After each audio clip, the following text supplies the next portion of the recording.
वृषभ राशि वाले बंधु, आप सभी का बहुत बहुत स्वागत है। हृदय से अभिनंदन, आभार। शिवप्रिया भिंड यूट्यूब चैनल में। तो वृषभ राशि वालों, जरा ध्यान से सुनिए। दीपावली के दिन आपके जीवन में भयंकर तबाही आने वाली है। जी हाँ बंधुओं, आपका जीवन नरक बन जाएगा और आपके जीवन में ऐसे कष्ट आएंगे जिनको आप टाल ही नहीं पाएंगे। लंबे समय तक इनकी पीड़ाएं, तकलीफें आपको सहनी पड़ेंगी और यह आपके जीवन का श्राप बन जाएगा। अब ऐसी कठोर बातें हम क्यों कह रहे हैं बंधुओं, जरा ध्यान से समझिए। कुछ ऐसे विशेष ग्रह गोचर और योग बन रहे हैं जो कि पीड़ाएं हद से ज्यादा बढ़ा सकते हैं। दीपावली का यह जो पर्व है, यह बेहद पवित्र है, बहुत ही ज्यादा शुभ है, सब कुछ अपनी जगह अच्छा है, परंतु ग्रहों की चाल को नकारा नहीं जा सकता है। याद रखना कि माता लक्ष्मी भी उस ही व्यक्ति के जीवन में जाना पसंद करती हैं जिसके ग्रह अनुकूल होते हैं। ग्रहों का शुभ योग जिसके जीवन में बनता है, उसी के जीवन में माता लक्ष्मी का प्रवेश होता है। अब ग्रहों के योग बनने से क्या हो जाता है, जरा ध्यान से सुनिए। ग्रहों के योग बनने से इंसान की बुद्धि परिवर्तित होने लगती है और बुद्धि परिवर्तन होने से उसके आचरण, उसके आचार व्यवहार ऐसे बनने लगते हैं कि माता लक्ष्मी उसकी ओर आकर्षित होने लगती हैं, अपना प्रेम पूर्ण आशीर्वाद उसे देने लगती हैं। तो अब जरूरी नहीं है कि यह जो दीपावली है, यह आपके जीवन में बहुत ही अच्छी घटनाएं लेकर आए, आपको धनपति बनाए, आपके जीवन से दुखों को दूर करे, बल्कि इसके ठीक उलट भी हो सकता है, क्योंकि दीपावली के समय पर भयंकर तंत्र मंत्र, नकारात्मक ऊर्जाएं भी जागृत होती हैं। दूसरा कि ग्रह आपके कमजोर हैं। गोचर चार्ट की बात करेंगे तो यहां पर आपको हम बता दें कि सूर्य नीच के हैं, शुक्र नीच के हैं, साथ ही साथ चंद्रमा केतु के साथ है, और सबसे बड़ी बात कि गुरु जो हैं वो कर्क राशि में गोचर कर चुके, 18 तारीख को गोचर करेंगे, यानी दीपावली तक उनका भी गोचर हो जाएगा। तो यहां पर समझने वाली बात यह है कि ग्रहों की जो पॉजिटिव एनर्जी है वह आपको प्राप्त नहीं हो रही है।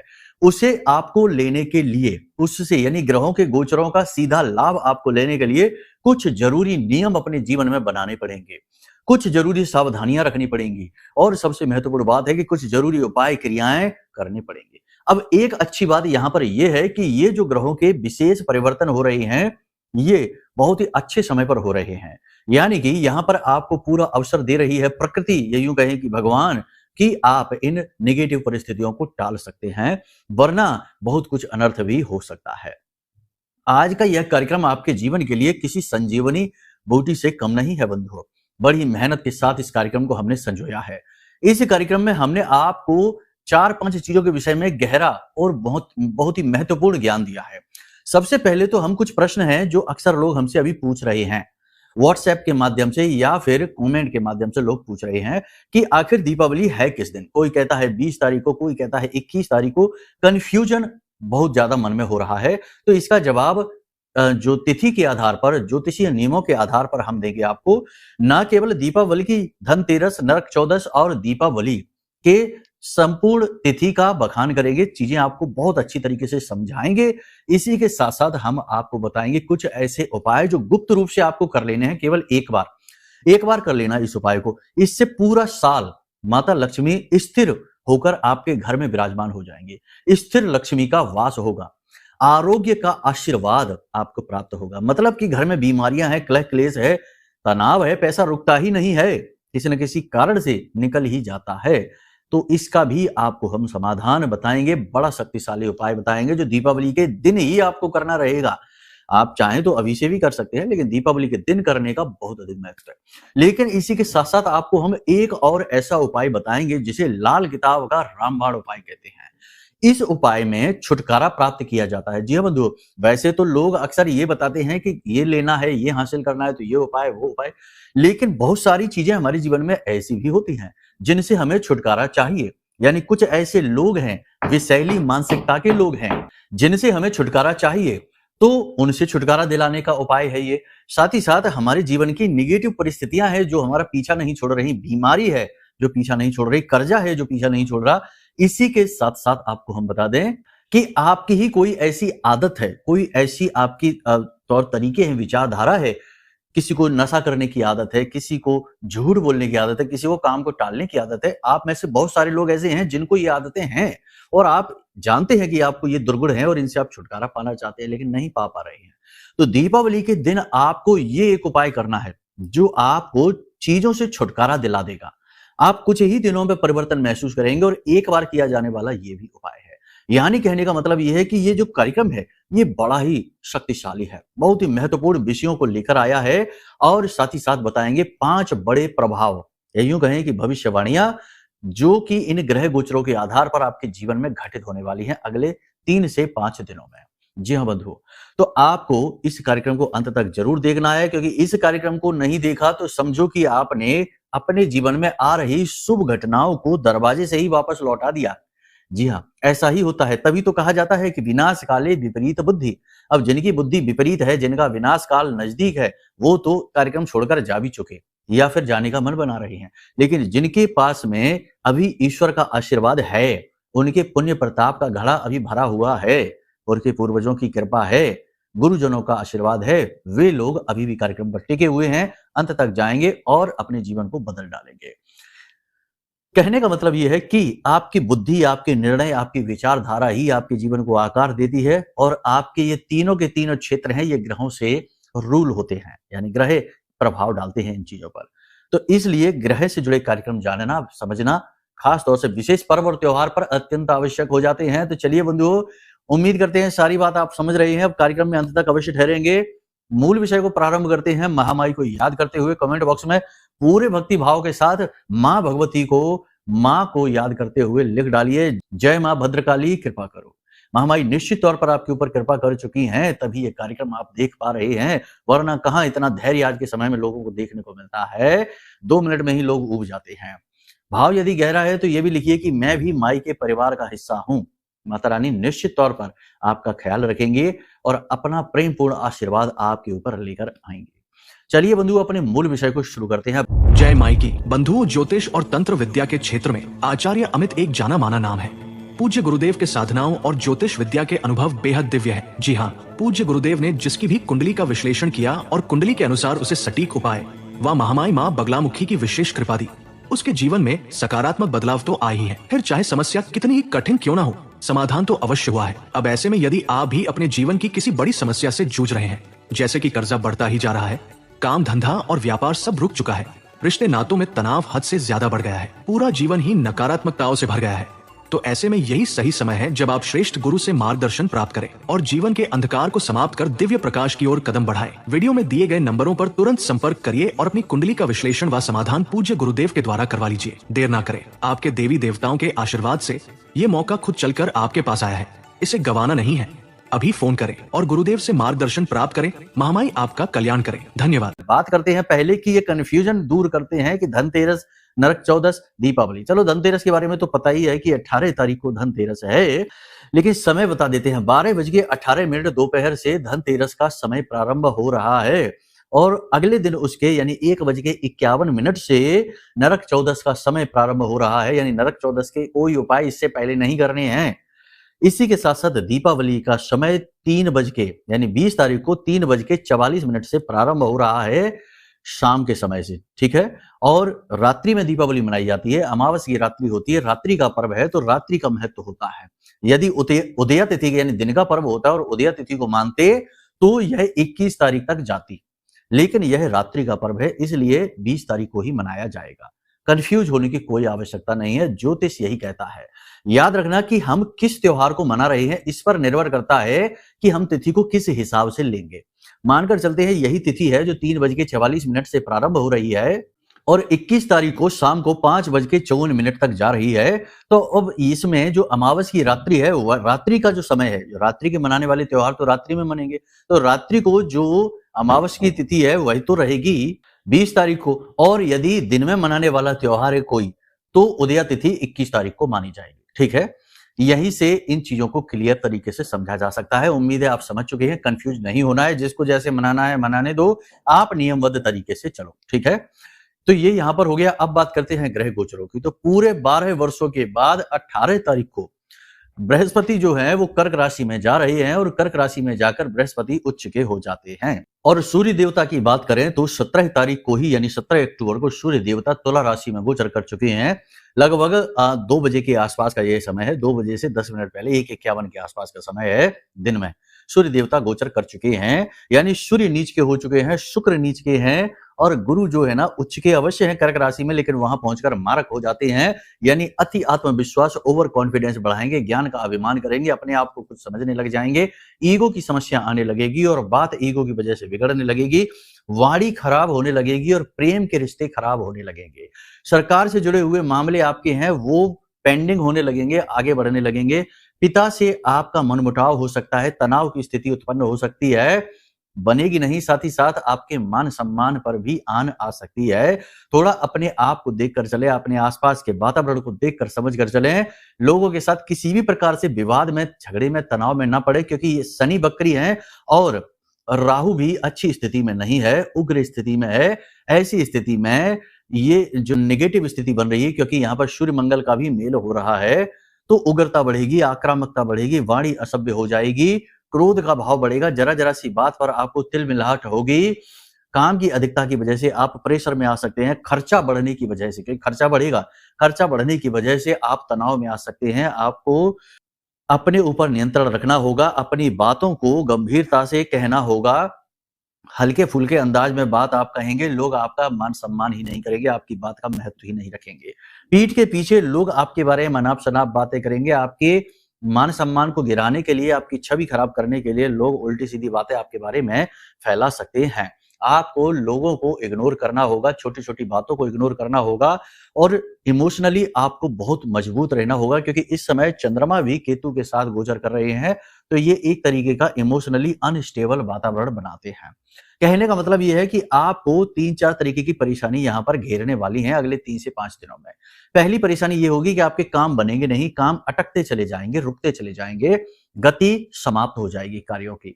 दूसरा ये कि पैसा अचानक से खर्च हो जाएगा, यानी अचानक से खर्चा बढ़ेगा, आकस्मिक तौर पर पैसा आपका जाएगा, जिससे आपका मन खराब होने लगेगा, आपको ऐसा लगेगा जैसे कि चीजें आपके हाथों में है ही नहीं। तीसरा, समय भी आपका बड़ी तेजी से निकलेगा, आपको काम करने का मौका ही नहीं लगेगा, आप सोचेंगे कि अभी तो काम शुरू किया और अभी लो पूरा समय निकल गया, यानी कि टाइम भी आपके हाथों से स्लिप होगा और इसी के साथ साथ मान सम्मान पर भी आपके थोड़ी सी क्षति आ सकती है। अपने मान सम्मान का ख्याल रखना है। किसी के भी साथ कठोर शब्दों का प्रयोग ना करें, जितना हो सके उतना अपनी वाणी पर नियंत्रण रखें। कर्जा लेने से और कर्जा देने से इस समय और काल पर बचें, यह बेहद महत्वपूर्ण है। कुल मिलाकर देखा जाए तो यहाँ पर ये जो समय और काल है, ये नियंत्रण का समय है, धर्म से जुड़ने का समय है, पूजा पाठ अनुष्ठान में भाग लें, विशेष अनुष्ठान कर सकते हैं। 18, 19 और 20 3 दिनों के लिए महाअनुष्ठान आप कर सकते हैं चाहे तो, क्योंकि इस समय पर दैवीय शक्तियां पूर्ण रूप से जागृत होती हैं। ना केवल दैवीय बल्कि नेगेटिव एनर्जी भी जागृत होती है। याद रखना कि जब भी शक्ति जागरण की बात होती है तो शक्ति केवल पॉजिटिव ही नहीं होती, नेगेटिव भी होती है। तो नेगेटिव और पॉजिटिव दोनों के सही तालमेल से ही जीवन का सृजन होता है। ऐसा नहीं है कि आप केवल पॉजिटिव पॉजिटिव पकड़कर बैठे रहेंगे तो आप उन्नति करेंगे, आगे बढ़ेंगे, नहीं, नेगेटिव एनर्जी की भी आवश्यकता है। गाड़ी में गति बढ़ाने के लिए इंजन होता है, आप एक्सीलेटर दबाएंगे और गाड़ी तेज गति से आगे बढ़ेगी, लेकिन गति को धीमा करने के लिए ब्रेक भी होते हैं, क्योंकि वो नेगेटिव फोर्स है, वो आपको गलत जगह पर घुसने से रोकता है, गलत जगह पर जाने से रोकता है। उम्मीद है आप हमारी बात समझ रहे हैं। तो ये जो 3 दिन का समय है, यानी 18, 19 और 20, ये बहुत ही महत्वपूर्ण समय है। इन 3 दिनों पे आप कुछ बेहद महत्वपूर्ण कर सकते हैं, बेहद महत्वपूर्ण क्रियाएं कर सकते हैं। सबसे पहली बात आपको हम बता दें कि 18 तारीख को आपको 12:30 बजे के बाद बाजार जाना है, उससे पहले नहीं, 12:30 बजे के बाद बाजार जाना है। और वहां पर जाने के बाद देखो, वैसे तो धनतेरस के दिन लोग तरह तरह की चीजें खरीदते ही हैं, खरीदिए, आप भी खरीदना, कोई ऐसा नहीं है। वाहन आदि मत खरीदना बस, क्योंकि ये समय सही नहीं है वाहन खरीदने के लिए। बाकी आप चीजें खरीद सकते हैं, जो भी है अपना सजावटी सामान है, सोने चांदी का सामान है, आभूषण है, वो सारी चीजें आप खरीदिए, ठीक है। लेकिन एक चीज बेहद महत्वपूर्ण है, इसे आप खरीदना जरूर, बेहद जरूरी है। अगर आपको ये ना मिले, क्योंकि अक्सर ऐसा होता है कि ये चीज मिलती ही नहीं है बाजार में। पहले बहुत बार हमने लोगों को बताया, लोग कहते हैं गुरुजी मिलती ही नहीं है। वो है भगवान धन्वंतरी की फोटो, जिसमें हाथ में भगवान जो अमृत कलश लिए रहते हैं, वह फोटो आपको लेनी है। अब वो फोटो नहीं मिलेगी, हो सकता है क्योंकि मिलती ही नहीं है, क्योंकि ये चीजें जो बेहद गुप्त हैं, ये मिलती ही नहीं है, बहुत ही प्रभावशाली भी हैं। तो आपको क्या करना है कि इंटरनेट से आपको एक फोटो निकालनी है और फोटो को आपको बाजार लेकर जाना है, प्रिंट आउट निकालकर उसको फ्रेम करवा के लेकर आना है और इस फोटो को लेकर आपको आना है और अपने घर के रसोई घर में दक्षिणी दिशा में लगा देना है। यानी दक्षिणी दिशा की जो दीवार है, उस दीवार पर इसे आप लगा देना है, भगवान धन्वंतरी की फोटो। अब भगवान धन्वंतरी कौन है आप जानते ही होंगे वैसे तो, लेकिन तब भी बता दें कि आरोग्य के देवता हैं, यानी कि रोग दोष समाप्त करते हैं, धन संपत्ति लेकर आते हैं, और समुद्र मंथन के समय पर अमृत कलश लेकर यही आए थे, यानी इन्हें देवताओं का वैद्य कहा जाता है। तो कहने का मतलब यह है कि ये धन संपत्ति लाते हैं, देवताओं के वैद्य हैं, तो आपके भी वैद्य बन जाएंगे। और रसोई घर इनका सर्वश्रेष्ठ स्थान होता है, यहाँ पर इनका निवास माना जाता है। तो इन्हें जब दक्षिणी दिशा में आप लगाते हैं तो भगवान धन्वंतरी का श्रेष्ठतम आशीर्वाद आपको प्राप्त होता है। अब आपको करना क्या है, जैसे ही आप लेकर आए तो प्रतिदिन आप जो जल का पात्र होता है वह इनकी फोटो के नीचे ही रखिए, और वहीं पर आपको एक दीपक जलाना है। दीपक की बाती का मुख उत्तर दिशा की ओर कर देना, या फिर ईशान कोण की ओर कर देना, पूर्व और उत्तर के बीच में। दक्षिण की ओर बाती का मुख नहीं करना है, ठीक है। दीपक आप जलाइए, घी का, गाय के घी का दीपक होना चाहिए, और बर्तन के ऊपर एक ढक्कन जिसमें गेहूं यानी अन्न रखना, और उस अन्न के ऊपर इस दीपक को जलाना। प्रतिदिन इस क्रिया को आप करना प्रारंभ करिए। कोई मंत्र नहीं है, कोई पूजा पाठ अनुष्ठान नहीं है, बस इतना सा कार्य करिए। माता लक्ष्मी अति प्रसन्न होती है, क्योंकि भगवान धन्वंतरी जो है वो नारायण का ही स्वरूप माने जाते हैं। माता लक्ष्मी अत्यंत प्रसन्न होती हैं, बीमारियां दूर भागने लगती हैं, नेगेटिव एनर्जी घर में कैसी भी हो वह दूर भागने लगती है, और सबसे महत्वपूर्ण कि धन का आगमन अलग अलग रास्तों से होना शुरू हो जाता है। तो इस क्रिया को आप जरूर कर लेना, यह बेहद महत्वपूर्ण है। अब एक क्रिया की बात करते हैं जिसमें कि हमने कहा था कि आपको चीजें दूर करनी है, चीजें छुड़ानी है अपनी तरफ से। तो ये क्या करना है, इसके लिए क्या करना है, आपको जाना है भगवान गणपति, यानी कि किसी भी दिन धन्वंतरी यानी कि धनतेरस के दिन आप चले जाएं, चाहे दीपावली के दिन चले जाएं, चाहे बीच में नरक चौदस के दिन को आप चाहें तो अवॉइड कर दें, उस दिन ना जाएं। आपको क्या करना है कि गणेश जी के मंदिर में जाना है और पंचमेवा लेकर जानी है, ठीक है, थोड़ी ज्यादा सी लेकर जाना पंचमेवा। उसके बाद आपको क्या करना है, भगवान के लिए मोदक ले जाना है, हरी घास के जो तिनके होते हैं उसके गट्ठर 11 गट्ठर बनाकर लेकर जाना है, और भगवान के मंदिर पहुंचना है, और वहां पर जाकर भगवान की विशेष विधि विधान से पूजा पाठ पंचोपचार से करना है, धूप दीप नैवेद्य आदि से पूजा करनी है। उसके बाद 11 घास के गट्ठर भगवान को चढ़ाने हैं, और उसके बाद आपकी जो भी चीज आप दूर करना चाहते हैं, कोई रिश्ता है, कोई व्यक्ति है, कोई आदत है, कोई दुर्गुण है जिससे आप छुटकारा पाना चाहते हैं, तो भगवान गणपति जो है वो रिद्धि सिद्धि के दाता हैं, विघ्न हरता है, शुभ करता है। तो आपको क्या करना है, हाथ में पंचमेवा लेनी है, ऐसे करके इसी विधि से लेना है, और भगवान गणपति की मूर्ति के सामने खड़े हो जाना है। नीचे एक बर्तन आप रख लेना कोई, और उस बर्तन में धीरे धीरे उस पंचमेवा को छोड़ते जाना, और मन में भगवान से यह संकल्प करते जाना, यह निवेदन करते जाना कि हे भगवान, हमारी यह आदत से आप हमें छुटकारा दिलाइए, हमारी इस आदत से, इस दुर्गुण से आप हमें छुटकारा दिलाइए। और धीरे धीरे आप इधर से यानी इस रास्ते से पंचमेवा को नीचे उस बर्तन में गिरा देना, ठीक है, और उसे वहीं भगवान के चरणों में रखी छोड़कर चले आना।